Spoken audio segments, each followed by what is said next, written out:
Hey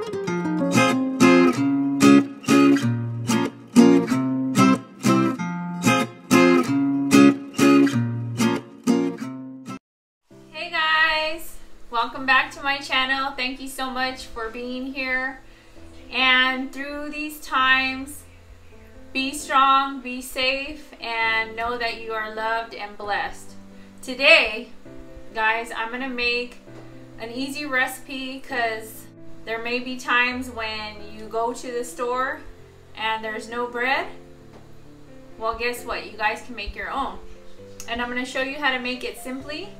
If you haven't already, hit that subscribe button right here for more of these videos. So today I'm gonna be making my French bread. It's easy, it's delicious, and I promise you you're gonna enjoy it. So come along with me. I'm gonna show you what you're gonna be needing. Right here I have warm water. Here's an easy way to test your water to make sure it's not hot enough. If you place it, some of your water on the palm of your wrist, just like if you were to check a baby bottle, that's one way to test it. Just make sure it's not too hot because you don't want to scorch and burn your yeast, otherwise you'll kill them. So I have 2 cups of warm water, 1 tablespoon of active yeast, I have 1 tablespoon of honey, 2 tablespoons of avocado oil or oil of choice, and I have 2 teaspoons of salt, as well as flour. Now I'm gonna let you know how much I use for this, how many cups, at the end, because it's gonna vary on your temperature or your weather where you're at. So let's get our bowls, let's get our aprons on, and let's get to kneading.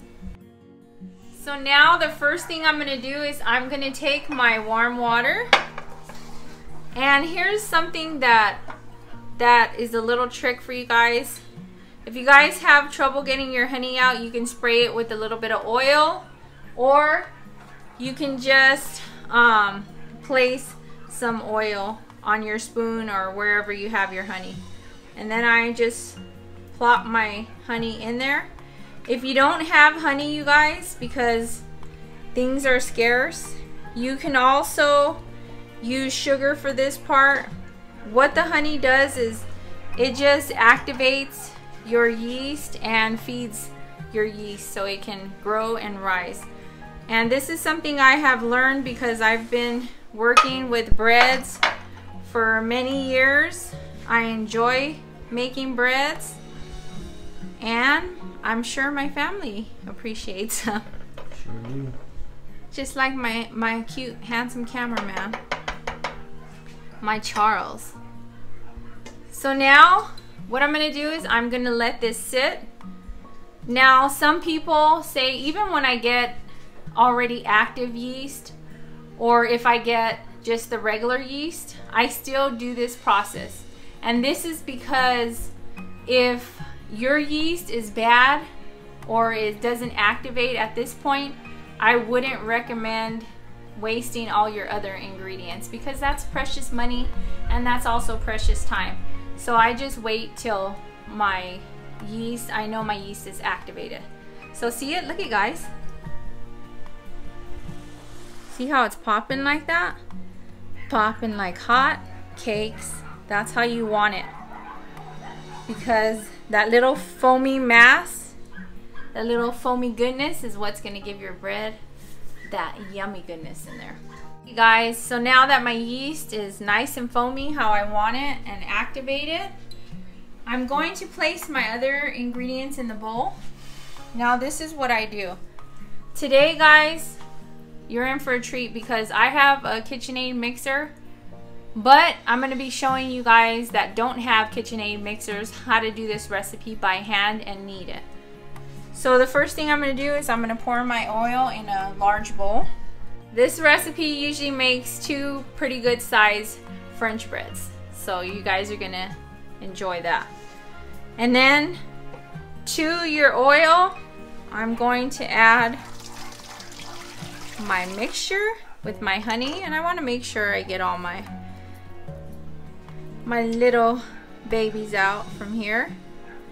because this is what's gonna make your bread rise.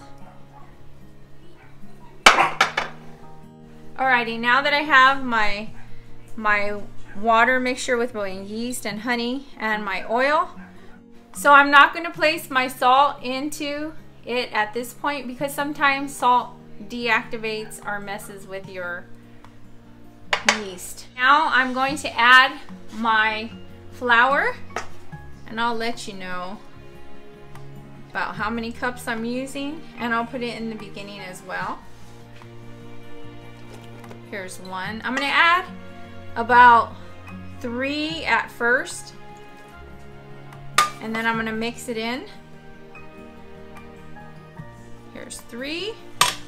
And then at this point, I'm going to add my salt on top of the flour. And then you're just going to want to mix it.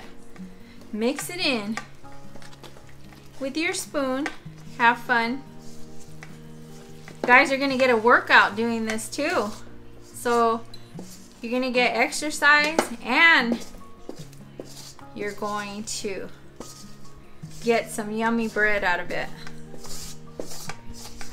Make things fun, guys. If you guys have kids, mine's is behind the camera, but otherwise I would be having him do this.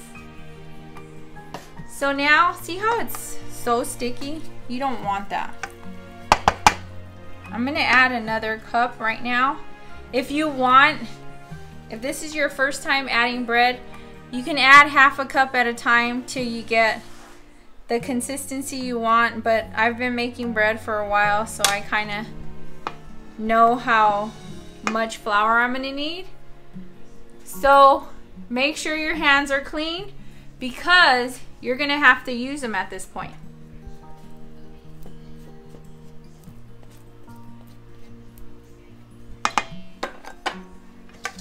So now you're gonna come in here with your flour and get that all mixed up. I say it normally takes about, for me, about maybe like 5 cups. Sometimes, you know, last time I think it took me like 6 cups, but when you work it, you'll be able to tell. Now I'm just mixing it in. I'm grabbing the flour with my hand, pushing it in. Kneading, I think people make kneading seem hard and intimidating. That's why a lot of people don't like to try it. But I think if you do it, it won't be so hard for you. See how that's sticking to me? Or if it sticks to you like that so much, you don't want that. So I'm going to add another half a cup of flour. So about 4.5. And then at this point, you can either dump it, and I'll show you. So now that I moved some of my stuff out of the way so I can show you how I take it and I knead it on a surface. So you get your flour that I incorporated in, you get it, pull it, and push it. Kneading is just working your dough. If you want to take some of your frustration out on it, if you're having a hard day, this is the time to make some bread. Because you could take it and work out your frustrations as well as making some delicious bread.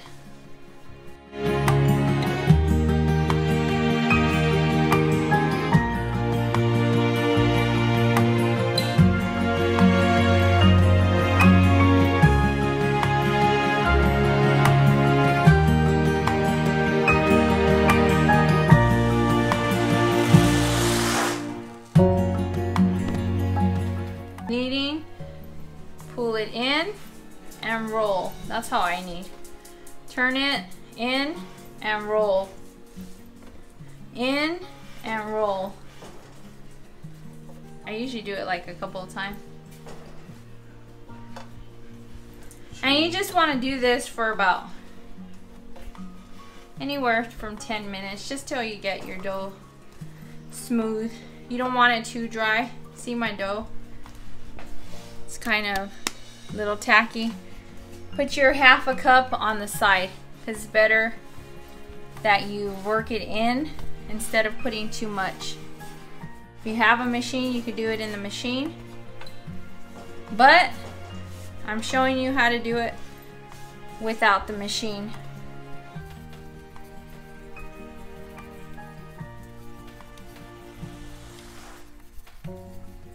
Alright, we're coming to the end point here. Now that I'm sweaty, here's how you're gonna want your dough. See how it's still tacky, but it's not sticking to my hand. If it's sticking to your hands, like, oh, I'm so stuck to it, and you can't do that to it, it's too wet. Incorporate more flour in it. But if it's like this, you don't want it too dry either, because you don't want to dry bread. So what I like to do is I like to kind of fold my ball under and pinch it, and I roll it. I give it a roll and a tap. Then I cut it in half. Just eyeball it. If you guys have a scale, use your scale. So what I do is I take each one of my pieces and I kind of like flatten it out and pinch it. Pinch it. Pinch it into a roll. Take the ends, fold them in. Take the other end and fold it in. And I give it a roll, because you want to make it kind of like roundish. Like, what's that word I'm looking for? And I take it and I go from the middle and work my way out to kind of make it longer. Or here's another way. You can go take your bread ball or bread rectangle and kind of roll it towards you. That's an easy way. Push a little bit on it, roll towards you. But I usually do this where I roll out, or you can do that way. So just depending on what you guys want to do. And that's how I make it spherical. Is that the right word for it? So now what you want to do is you want to take your dough spherical here. I don't know the correct word that I'm going to use for it. Baguette. Your baguette looking bread ball. And what I showed you on this one, I'm going to do the same with this dough ball. I have both of them on the tray. You want to separate them. They are going to expand. Now I like to do the one rise. I don't like to let it rise in my bowl and then form it and then let it rise again. I just let it rise on this one time for about an hour or till it doubles in size. And I'll show you that. I'm going to put it aside right now. Make sure during like the half-hour point, when you're letting your bread rise and set in a warm area, that you set your temperature in your stove to 400 degrees. So see how much, guys, I have left of the flour. That's why I say the last flour that you place in there, your last half cup or cup, you can put it on the side right here and just work it into your dough little by little, and you will get the feel for it. Remember, not too dry or not too sticky. So just work it and you guys can do it. So we'll let this sit and then I'll be back. Alrighty guys, it's been about 45 minutes, but because see how much they rose? These are precious little babies. You got to be delicate. That's all that air in there. Right here, I just got a cup or a little bowl with some salt, and I poured some salt in there just to make a salted water, and I'll show you what I'm going to use with that. Now you guys can cut them how you want to. Make sure you don't cut too deep. I like to make little designs on it and slice sideways like so. Another thing I like to do is go in the middle just like that, and on the sides. You guys can do whatever you want with your design. It's your bread. It's your precious bread and your precious time. So now once I did that, I'm going to take my water with my salt on it and just brush, but be very gentle in these processes, because this is all your precious work and your precious time.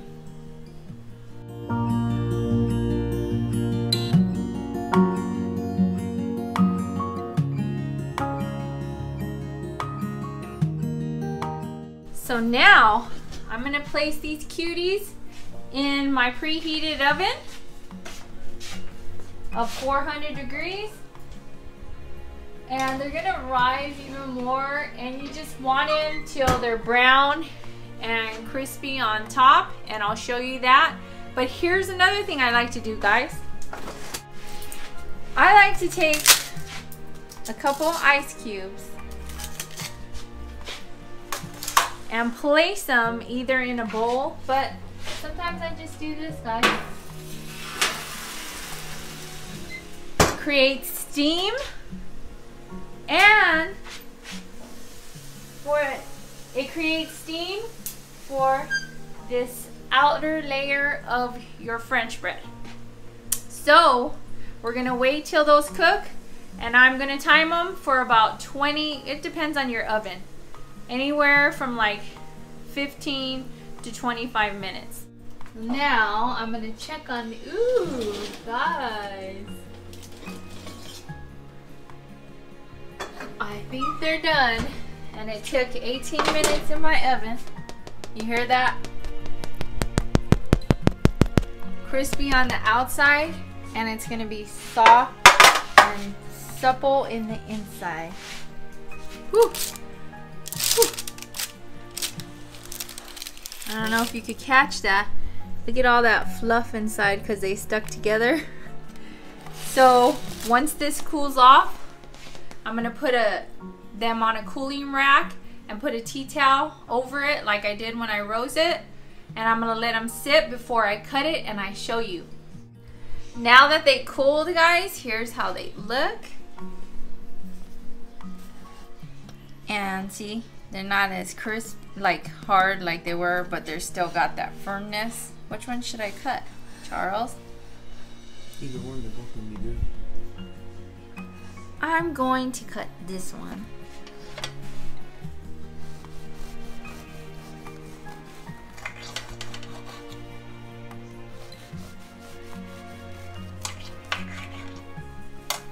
Look at that, guys. See how nice and soft it is on the inside, and it's still warm, but you got the little crispy outer layer. Want to taste, Charles? I'm gonna ask which one. I'm gonna give you this. Here's your bread, Charles. Here's your bread. I'm gonna give you a bite. Mmm. Mmm, guys. So good. This bread will make you do the happy dance, guys. But in all seriousness, try this bread at home. It'll be great. Don't forget to like this video, subscribe to my channel if you already haven't, and be kind to one another. Show love to not only the people around you, but to others as well. Make them something special. Make time for one another and enjoy these precious moments that you have together. Until next time, have a beautiful, blessed day. We'll be seeing you soon. Bye.